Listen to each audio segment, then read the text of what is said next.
The text notification came while I was reviewing patient charts at the clinic. Dad's birthday dinner tonight, 6 p.m.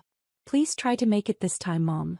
I glanced at the clock showing 4:47 p.m., then at the stack of overnight emergency cases waiting for my review.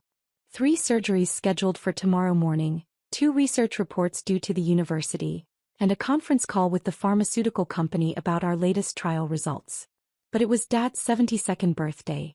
I saved my work, locked the office, and drove across town to the house where I'd grown up explaining why I wanted to be a veterinarian instead of something more prestigious. Sarah's here, Mom announced as I walked through the kitchen door, still wearing my clinic scrubs under a hastily thrown-on cardigan. We were wondering if you'd make it. Traffic from the animal hospital, I said, hugging her. The familiar scent of her famous roast beef filled the kitchen. The same meal she'd made for every family birthday since I could remember. Sister Kelly looked up from her phone, raising an eyebrow at my appearance. Let me guess, another emergency with someone's pet? Something like that, I replied, washing my hands at the kitchen sink. Through the window I could see Dad setting up the outdoor speakers for dinner music, the same ritual he'd followed for decades. Sarah works so hard, Mom said, arranging dinner rolls in a basket. She was at the clinic until almost 5 today.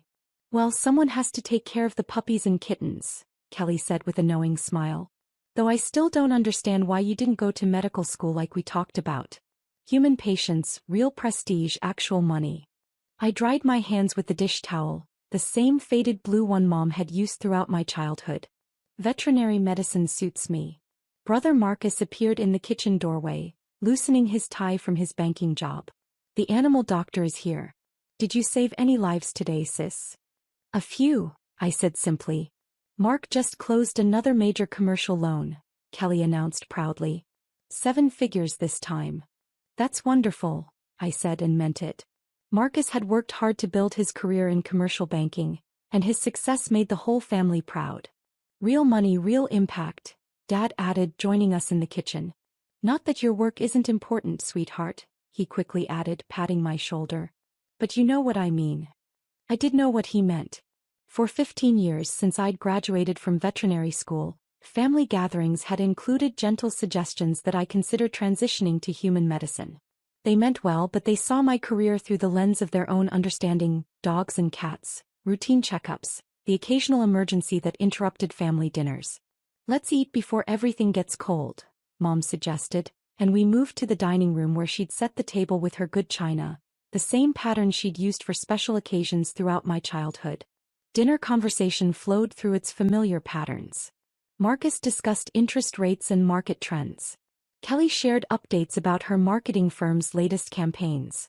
Dad told stories about his recent golf games with retired colleagues.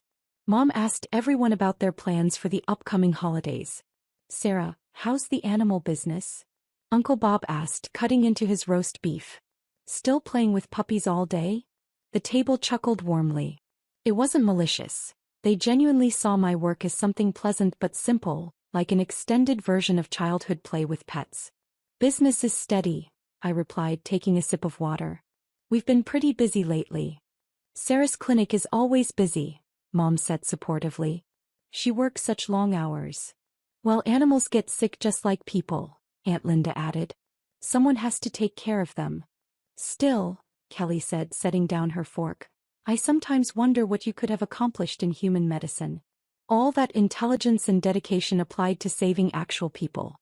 Animals matter too, I said gently.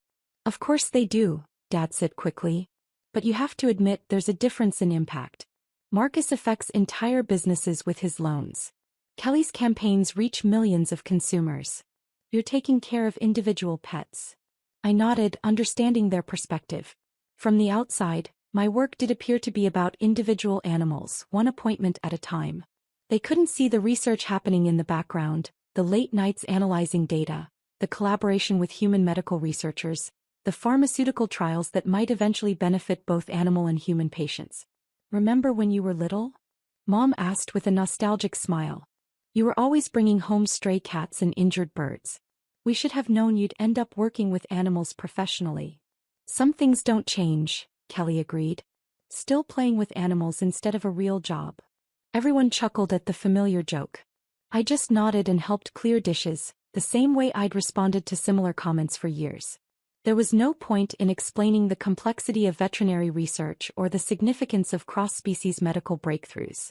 They saw what they understood and I'd learned to let them. Coffee and cake in the living room, Mom announced, carrying Dad's birthday cake toward the other room. I want to check the news before we start the birthday celebration. We settled into the comfortable living room furniture, the same couch and chairs that had anchored family gatherings for decades. Dad reached for the remote control, flipping through channels until he found the local evening news. And in medical news tonight, the anchor was saying, a groundbreaking veterinary research project at State University has earned national recognition for its potential impact on both animal and human health. I glanced up from my coffee, recognizing the story. The pharmaceutical company had mentioned something about media coverage, but I hadn't expected local television news. The American Veterinary Medical Association has awarded its highest research honor to Dr. Sarah Chin for her innovative work developing targeted cancer treatments that show promise for both veterinary and human applications. The room went suddenly quiet. Mom's coffee cup froze halfway to her lips. Dr. Chen's research into comparative oncology has attracted attention from major pharmaceutical companies and human medical researchers, who believe her findings could revolutionize cancer treatment across species. The camera cut to footage from yesterday's award ceremony. There I was, accepting a crystal trophy on a stage I'd barely had time to prepare for, wearing the navy blue dress I'd bought specifically for the occasion. The groundbreaking treatment protocol developed by Dr. Chin has shown remarkable success rates in clinical trials, with several major universities now collaborating to adapt her discoveries for human cancer patients. Mom dropped her plate. The sound of china hitting the hardwood floor echoed through the suddenly silent living room. The research team led by Dr. Chin has been awarded a 3-year, $12 million grant to continue their comparative cancer studies, representing one of the largest research grants ever given to a veterinary program. Dad stared at the television screen, then at me, then back at the screen where my name appeared in bold letters under my photograph. We're joined now by Dr. Michael Roberts from the National Cancer Institute, the anchor continued. Dr. Roberts, can you explain the significance of Dr. Chen's work? The camera switched to a distinguished older man in a white lab coat. Dr. Chen's research represents a paradigm shift in how we approach cancer treatment. Her work with naturally occurring cancers in animal patients has provided insights that human medicine has been seeking for decades. The implications for cancer treatment across species are truly remarkable. Kelly slowly set down her coffee cup, her marketing professional's mind clearly processing what we'd just heard.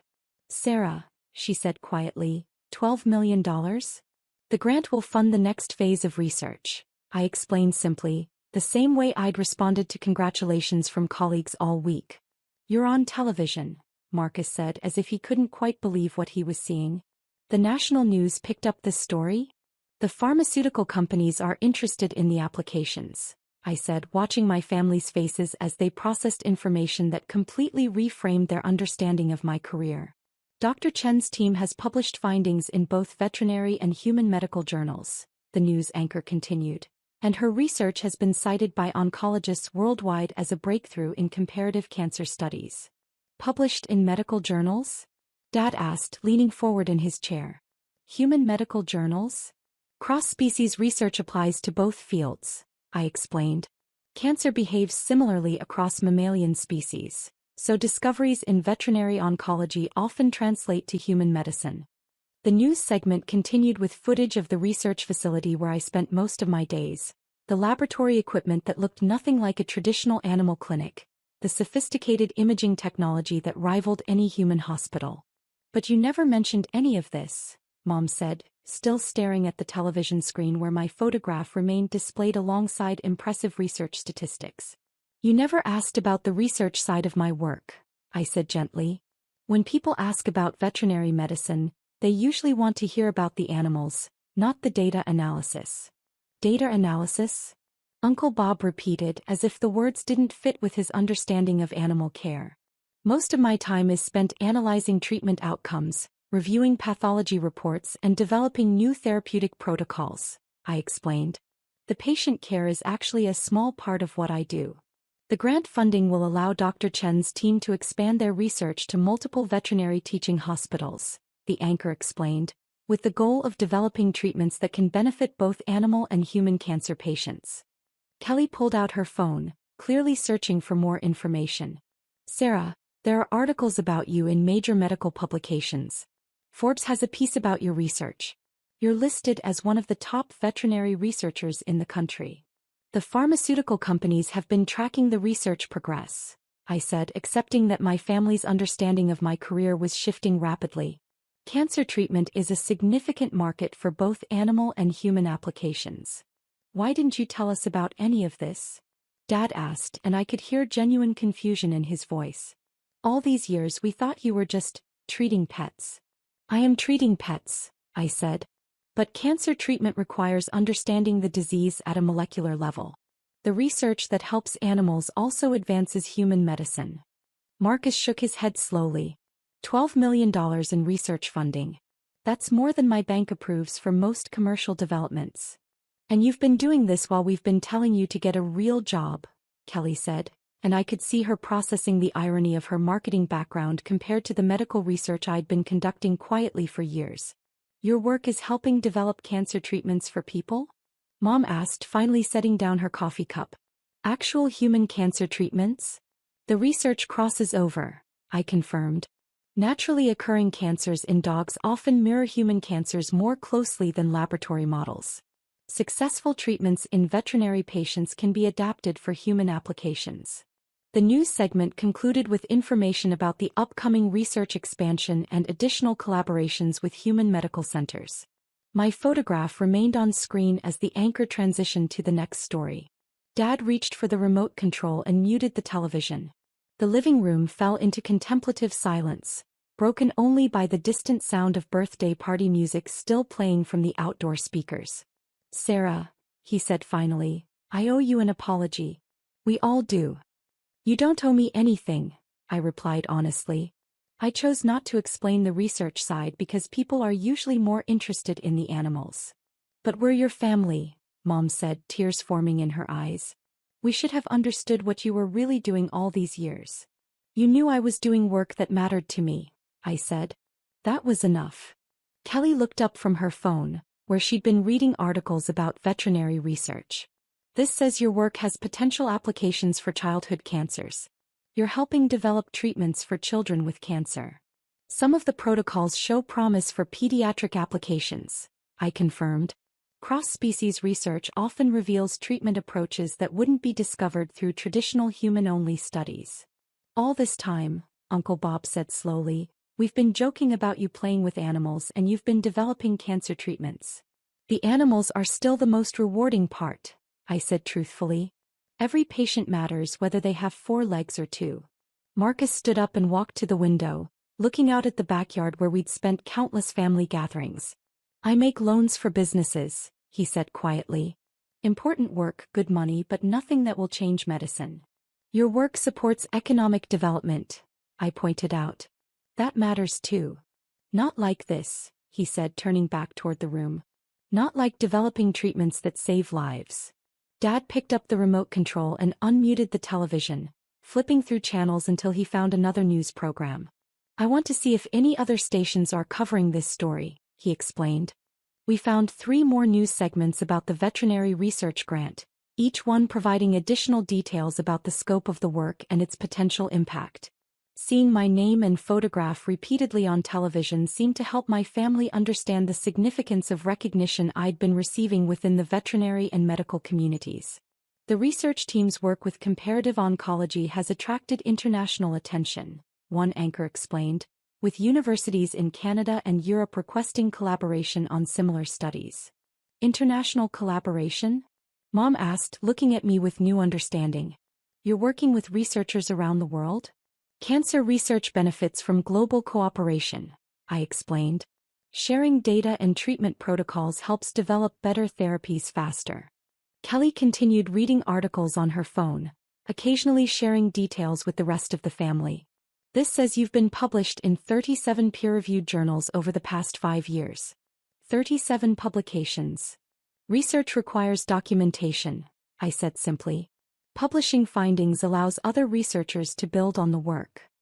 I don't publish anything, Marcus admitted. I just approve loans and file reports. Different types of work require different approaches, I pointed out. Banking supports community development in ways that research can't. But I could see that my family's perspective on their own careers was shifting as dramatically as their understanding of mine. The work they'd considered more prestigious and impactful suddenly seemed smaller in comparison to medical research with global implications. Sarah, Dad said, reaching for my hand, I'm proud of you. I've always been proud of you, but I didn't understand what you were really accomplishing. You raised me to pursue work that mattered, I replied. Everything I learned about dedication and persistence came from watching you build your own career. But we discouraged you from staying in veterinary medicine, Mom said sadly. All those years of suggesting you switch to human medicine, when you were already contributing to human medicine through your research. You wanted me to succeed, I said. That support mattered even when we disagreed about the path. The evening news concluded with weather and sports, and Dad finally turned off the television. The living room felt different somehow, as if the family dynamics had shifted during the past hour of watching my professional recognition play out on multiple news programs. We never really asked about your research, Kelly said thoughtfully. When you talked about work, we heard animal clinic and assumed we understood everything. Most people associate veterinary medicine with pet care, I said. It's easier to let them maintain that understanding than to explain research methodology and pharmaceutical development. But we're not most people, Marcus said firmly. We're your family. We should have been curious enough to ask better questions. You asked the questions that mattered to you, I pointed out. Whether I was happy, whether I felt fulfilled in my work, whether I was financially stable. Those are good questions. Dad stood up and walked to the mantelpiece where Mom had displayed family photographs spanning decades. He picked up a picture from my veterinary school graduation, where I stood smiling in my cap and gown between my proud parents. You were so determined to become a veterinarian, he said, studying the photograph. Even when we suggested alternatives, you never wavered. I knew what I wanted to do, I confirmed. Research was always part of the plan, even if I didn't explain it well at the time. And now you're changing cancer treatment, Mom said as if she still couldn't quite believe it. Our daughter is helping develop treatments that will save lives. The research team is developing treatments, I corrected gently. Science advances through collaboration, not individual efforts. But I could see that my family needed time to process the gap between their perception of my career and the reality of my professional accomplishments. Years of gentle jokes about playing with animals had created a narrative that was difficult to reconcile with $12 million research grants and international medical collaboration. I want to understand your work better, Kelly said decisively. Not just tonight but ongoing. I want to know what you're researching and why it matters. I'd like that, I replied honestly. The research can be complex, but the goals are straightforward, better treatments for patients, whether they have 4 legs or 2. Can we visit your laboratory? Marcus asked. I want to see where this research actually happens. Of course, I said. Though it might be less dramatic than television makes it appear. Mostly data analysis and careful documentation. Still, Dad said, replacing the graduation photograph on the mantelpiece, I'd like to understand what a typical day looks like for you. As we cleaned up the coffee cups and birthday cake plates, conversation continued about the research, the implications of cross-species cancer treatment, and the collaborative nature of modern medical research. My family asked thoughtful questions about the grant funding, the publication process, and the timeline for developing new treatments. Sarah, Mom said as I prepared to leave, next time someone asks about your work, I'm going to know how to answer properly. You always answered properly, I said, hugging her goodbye. You told people I help animals, which is true. Everything else is just technical details. Technical details that are changing medicine, Dad pointed out, walking me to my car. Details that matter to patients and families dealing with cancer. Driving home through the familiar streets of my childhood neighborhood, I reflected on the evening's unexpected turn. My family's discovery of my professional recognition felt surreal, like watching strangers react to news about someone they'd never met. But perhaps the most meaningful part wasn't their amazement at the grants and publications. It was their genuine interest in understanding work they'd never thought to ask about. Their recognition that my quiet dedication to veterinary research had been building toward something significant all along. The next morning, I returned to my normal routine patient rounds at dawn, laboratory work until noon, data analysis through the afternoon. But my phone buzzed throughout the day with messages from family members sharing articles they'd found about veterinary research, asking questions about cancer treatment protocols, expressing newfound appreciation for the complexity of cross-species medicine. Saw another article about your research. Kelly texted with a link to a medical journal interview. I'm telling everyone at work that my sister is developing cancer treatments. Found this piece about veterinary oncology, Marcus wrote, sharing an economics article about pharmaceutical development. Had no idea this was such a major industry. Your father has been researching veterinary medicine all morning, Mom called to report. He wants to understand everything he missed over the years. That evening, Dad called with specific questions about my research methodology. I've been reading about comparative oncology, he said. Can you explain how cancer similarities across species translate to treatment development? For the first time in years, I found myself describing the scientific details of my work to a family member who was genuinely curious about the process, not just the outcomes. We talked for an hour about research design, peer review, collaboration protocols, and the long-term goals of cross-species cancer treatment. I'm sorry it took a television news program for us to understand what you've been doing, he said before hanging up. But I'm grateful we finally know. 2 weeks later, my entire family visited the research facility. They toured the laboratory, met my research team, and watched a presentation about our current studies. Mom asked thoughtful questions about animal welfare in research settings. Kelly wanted to understand the marketing and communication challenges in medical research. Marcus inquired about the economics of pharmaceutical development. This is incredible, Dad said, watching sophisticated imaging equipment analyze tissue samples. This is nothing like what I imagined when you said you worked with animals. We do work with animals, I explained, introducing him to one of our canine cancer patients receiving experimental treatment. But modern veterinary medicine requires the same scientific rigor as human medicine. More rigorous in some ways, added Dr. Peterson, my research partner. Veterinary patients can't communicate symptoms verbally, so we rely heavily on objective data and careful observation. As my family learned about the day-to-day reality of veterinary research, I realized how much I'd contributed to their misunderstanding by accepting their simplified version of my career. I'd allowed them to maintain comfortable assumptions rather than challenging them to understand the complexity of modern veterinary medicine. Why didn't you insist that we learn about this years ago? Kelly asked as we concluded the laboratory tour. You never seemed interested in the technical aspects, I replied honestly. When I mentioned research, people's eyes would glaze over. It was easier to talk about the animals. But we missed so much, Mom said sadly. All these years of important work, and we treated it like a hobby. You treated it like work that made me happy, I corrected. That's what mattered most. 6 months later, when the research team published our latest findings in both veterinary and human medical journals, my family read every article. They understood enough about the scientific process to ask informed questions and celebrate the significance of peer review and publication. Dr. Sarah Chin and her research team have demonstrated remarkable success with their innovative cancer treatment protocol. Dad read aloud from the medical journal abstract at our next family dinner. The implications for both veterinary and human oncology are substantial. That's our Sarah, Mom said proudly, and for the first time I felt that my family truly understood what those words meant. The recognition and research grants were professionally satisfying, but having my family finally understand and appreciate the complexity of veterinary medicine meant more than any award. They'd learned to see my career not as playing with animals instead of pursuing real work, but as scientific research that happened to focus on animal patients while contributing to medical advances that benefit all species. Next time someone asks what you do, Kelly said, I'm going to need at least 10 minutes to explain it properly.